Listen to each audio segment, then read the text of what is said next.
Salam saudara yang dikasihi Tuhan Yesus, selamat datang di channel ini. Doa dan harapan saya kita semua ada dalam keadaan yang baik, sehat, penuh sukacita dan selalu berlimpah berkat Tuhan. Kali ini kita akan membahas tentang 3 alasan untuk tidak khawatir. Bagaimana Alkitab memberikan kita dorongan dan penghiburan untuk mengatasi kekhawatiran dalam hidup kita. Kekhawatiran merupakan rasa takut, cemas, atau gelisah tentang sesuatu yang belum pasti terjadi atau di luar kendali kita. Kekhawatiran bisa mengganggu kesehatan, ketenangan, kebahagiaan, dan juga bisa menghalangi kita untuk percaya dan bergantung kepada Allah, serta dosa karena menunjukkan kekurangnya iman atau keyakinan kepada Allah. Alkitab berkata dalam Matius 6 ayat 34, karena itu janganlah kamu khawatir akan hari esok, karena hari esok mempunyai kesusahannya sendiri, kesusahan sehari cukuplah untuk sehari. Ayat ini menunjukkan bahwa Allah melarang kita untuk khawatir akan hari besok atau masa depan. Allah ingin kita fokus pada hari ini dan berserah kepadanya dalam segala hal. Apa alasan-alasan untuk tidak khawatir? Mari kita lihat 3 alasan yang diberikan oleh Alkitab. Pertama, alasan untuk tidak khawatir adalah karena Allah mencintai kita. Alkitab berkata dalam Yohanes 3 ayat 16, karena begitu besar kasih Allah akan dunia ini, sehingga ia telah mengaruniakan anaknya yang tunggal, supaya setiap orang yang percaya kepadanya tidak binasa, melainkan beroleh hidup yang kekal. Ayat ini menunjukkan bahwa Allah mencintai kita sedemikian rupa sehingga ia rela mengorbankan anaknya yang tunggal, yaitu Tuhan Yesus Kristus, untuk mati bagi dosa kita dan memberikan kita hidup yang kekal. Jika Allah sudah memberikan kita karunia terbesarnya, yaitu anaknya, tentu ia juga akan memberikan kita segala sesuatu yang baik bagi kita.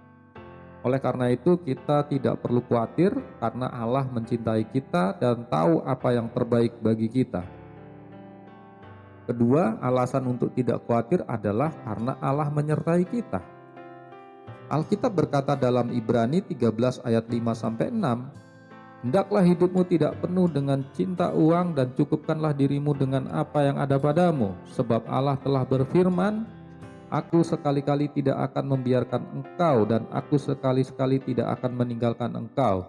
Sehingga dengan yakin kita dapat berkata, Tuhan adalah penolongku, aku tidak akan takut, apakah yang dapat dilakukan manusia terhadap aku. Ayat ini menunjukkan bahwa Allah menyertai kita dalam setiap situasi dan keadaan. Allah tidak akan membiarkan atau meninggalkan kita. Allah adalah penolong, pelindung, dan pemberi damai sejahtera bagi kita, sehingga dengan yakin kita dapat berkata bahwa kita tidak akan takut kepada apapun atau siapapun. Kita tidak perlu khawatir karena Allah menyertai kita dan tidak akan membiarkan kita sendiri. Ketiga, alasan untuk tidak khawatir adalah karena Allah mengendalikan segala sesuatu.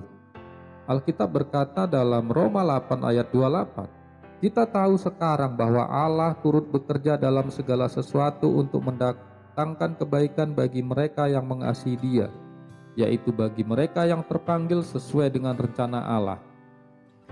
Ayat ini menunjukkan bahwa Allah mengendalikan segala sesuatu untuk mendatangkan kebaikan bagi mereka yang mengasihi Dia dan terpanggil sesuai dengan rencananya. Tidak ada sesuatu pun yang terjadi secara kebetulan atau sia-sia dalam hidup kita. Semua hal baik atau buruk yang terjadi pada kita memiliki maksud dan tujuan tertentu dari Allah. Allah dapat mengubah segala sesuatu menjadi berkat bagi kita jika kita percaya dan taat kepadanya. Kita tidak perlu khawatir karena Allah mengendalikan segala sesuatu dan turut bekerja dalam hidup kita. Jadi, ada 3 alasan untuk tidak khawatir, yaitu karena Allah mencintai kita, karena Allah menyertai kita, dan karena Allah mengendalikan segala sesuatu. Ketiga alasan ini menunjukkan bahwa Allah adalah sumber kekuatan, ketenangan, dan kebahagiaan kita. Allah adalah Allah yang setia, baik, berkuasa, serta yang dapat kita percaya dan bergantung sepenuhnya. Demikian pembahasan kita kali ini. Semoga video ini bermanfaat bagi saudara dan menambah pengetahuan kita semua.